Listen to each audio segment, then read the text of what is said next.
Hi friends, Namaskar. Today we are going to discuss about the good manufacturing practices and cGMP. GMP and cGMP. What is the difference between GMP and cGMP? Why it is launches? What is the history and why it is mandatory? Okay. GMP means good manufacturing practices established for the pharmaceutical industry for the betterment, safety, purity, efficacy and strength. The good manufacturing practices, it's like the static version, it's established version, but day by day there are many changes voluntarily coming and the updations in the good manufacturing practices happen, and that continuous change, continuous new process, continuous new rules addition, updation, modification, it's called the cGMP. Current means updated current good manufacturing practices. Why these practices required, what is the importance of this, we will see quite sequentially. What happened in 1996 in United States, there was one of the tragedy happened for the tetanus, and because of that tetanus hundreds of children death, and this was the one of the issue happened. And so it is that time media was not that much, so still the information towards the world, and many people are quite aware. So United States decided to implement pure food and safety rules in 1901 to 1906. Later on in 1936 to 37, there were one more tragedy happened, that is the sulfanilamide. And because of this sulfanilamide, thousands of children's death because of kidney failure. And this issue also globally recognized, people awareness, people process practices about the pharmaceutical industry. All these were going on. Later on, next third one more incidents happened in 1962-63, thalidomide, which causes the connection or the cross contamination with the ethylene diethylene glycol, and because of this it covers one of the issue, the many new babies born having the limb problem, that is all like handicap or the all there were issues in their newborn babies, that is called phocomelia, the issue, the severe disease. And because of this many children born without limbs or some deficiencies or some issues in their body. Why it is happened? Because of this contamination and not following the GMP rules regulation, this is happened. So that time there were no stringent rules and regulation before selling the goods or implementing into the market. There were no test criteria on the pregnant animals. So because of this happened, that time government again updated their rules. Each and every drug to be tested for the safety and efficacy on the pregnant woman also, pregnant animals also, before launching into the market. After that in 1968-69 there were one more issue, government has recognized and they have decided good standard, GMP standard, international standards they have decided and launch. So because of this United States were working and all there were implementing the rules. This rule is implemented now, converted into the WHO pattern, World Health Organization. In 1968-69 they have implemented World Health Organization. After that in 1978 around they have launched one more standard, that is the GMP standard. FDA published their first GMP standard in 1978, and basis on that in India 1980 we have launched the Schedule M. So from 1980 we are implementing Schedule M. So this is the sequential flow to upgrade into the GMP, or why it is required, how it is established. But what is the meaning of GMP? In GMP recommends, suggests, follow the strict rules and regulation with respect to the pharmaceutical goods manufacturing practices. Like that, testing of each material before release into the market, study the material before registering, study the material for their safety, efficacy. Okay, and once the material or any product launch into the market, it should be safe for human consumption. That is the intention.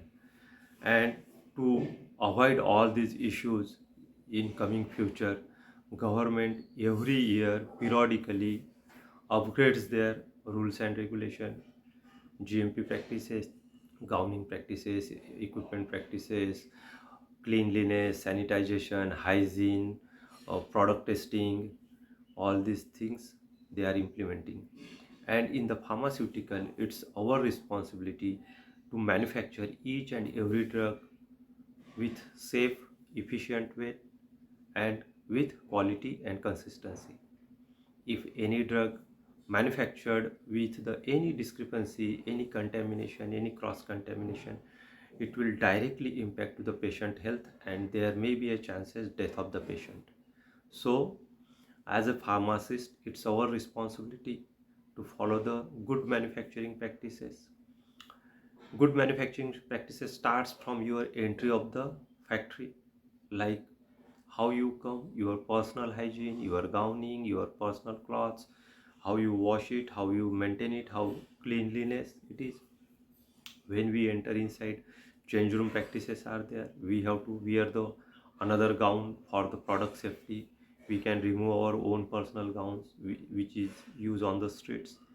So we have to use another gown in the manufacturing area for drug safety, to avoid the contamination. Sanitize your hands, follow the GMP practices, temperature, RH, humidity conditions, product storage practices, store in a proper way, store under the controlled conditions, mean proper room temperature and humidity.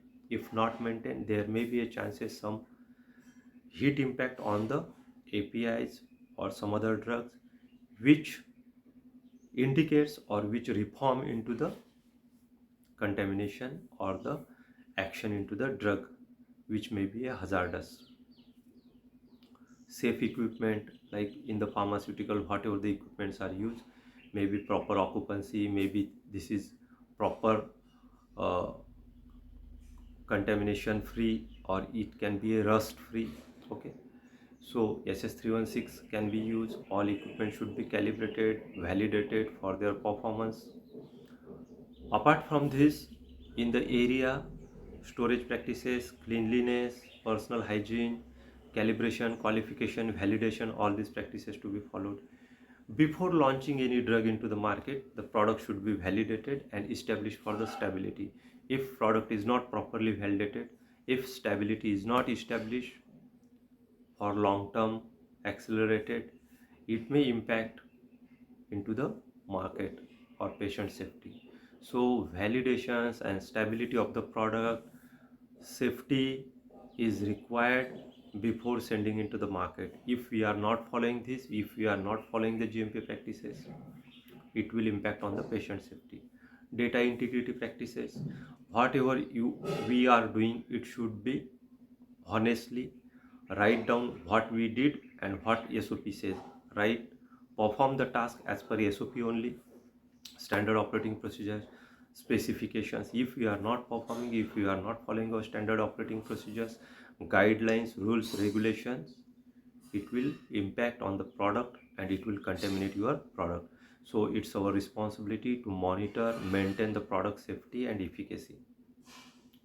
After that, before sending the product into the market, the product should be tested for analytical results. There should not be any impurity. The result should be within limit for the assay, dissolution, whatever is there, related substances test, whether any impurity, that impurity should be within limit. All these analytical testing is required. Batch release, before batch release, every QA person, QA manager should ensure all these results are within well specified limit. Product is validated, stability is available, there is no any OS, OT deviations. If it is there, it should be closed before the batch sending into the market. Or if it is open due to certain reasons, there should be a risk assessment, there should be a justification, then we can send the batch to the market. That is our responsibility, how we are manufacture the drug, how we are sending into the market. And once the drug is manufactured, batch release from the manufacturing site, the batch should be stored in the central warehouse very properly, segregated. There should not be any contamination, there should not be any mix up. Proper storage condition, temperature and RH should be monitored. If required, during transit also, temperature and RH condition to be monitored. If required, use cold chain vehicle. If required, room temperature or the below 25 degree centigrade vehicle you have to use. And product should be traveled within safe condition. So whenever the product will be consumed by the patient, it will be trusted on us and they will believe that the product is with good quality. So it is our responsibility to safeguard our patient. Nowadays also there are many market complaints, there are many recalls from the European country, US country, other all the countries, external areas.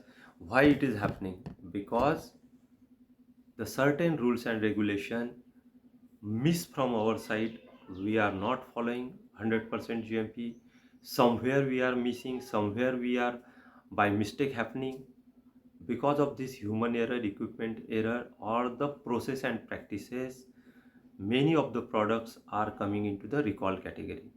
If you see the FDA data, find out recall products in the 19th century or 2000 century, you will find out that, suppose in last year also you can find out the data of recall product, rejects from the FDA, recalled, you will find a lot of data. And because of this recall, consistent recall, company may get loss, huge loss, and it will impact on the pharmaceutical industry. Also, it's a bad reputation into the other market of the company as well as our country. So it's our responsibility, whatever we are doing, it should be trusted way, it should be standard operating procedure way, it should be followed under the rules and regulations.